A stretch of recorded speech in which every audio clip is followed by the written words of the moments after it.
And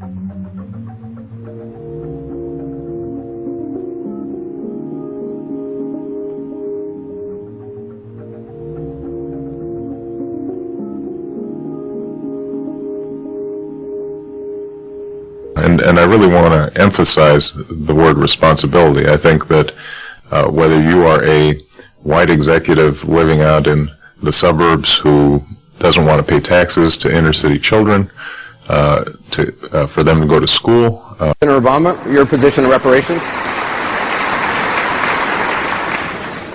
I think the reparations we need right here in South Carolina is investment, for example, in our schools.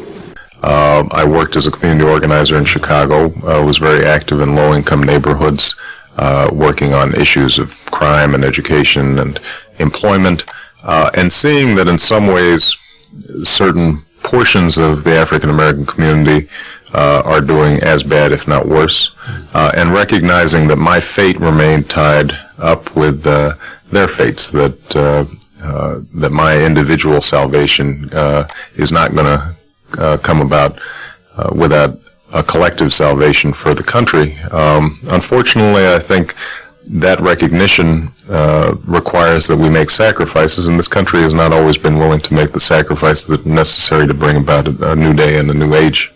I think when you spread the wealth around, it's good for everyone. In the last year, African Americans have lost their jobs at a faster rate than at any time in a quarter century. That's a wrong that needs to be made right.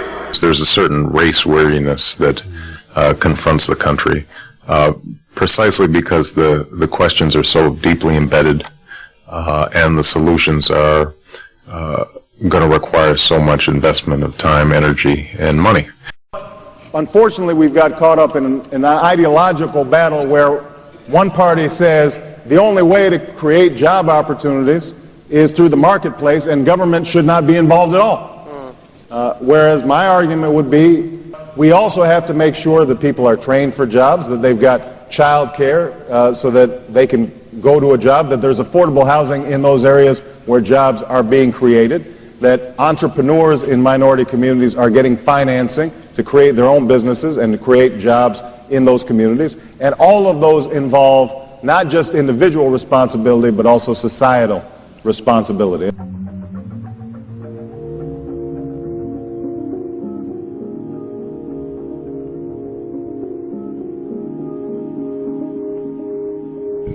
Because I think of the problems that African Americans face in this country, we tend to have a sanitized view in the African American community about what is going on in Africa. And the truth of the matter is that many of the problems that Africa faces, whether it's poverty or political suppression or ethnic conflict, is just as prominent there and can't all be blamed on the effects of colonialism.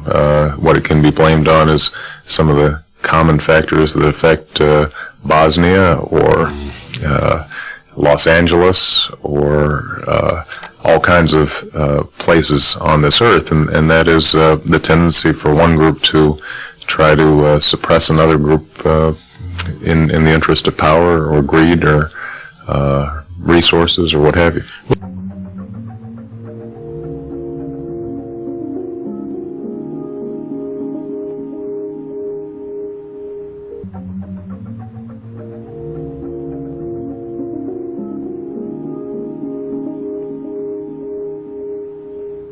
Whether you are a white executive living out in the suburbs who doesn't want to pay taxes to inner city children, for them to go to school,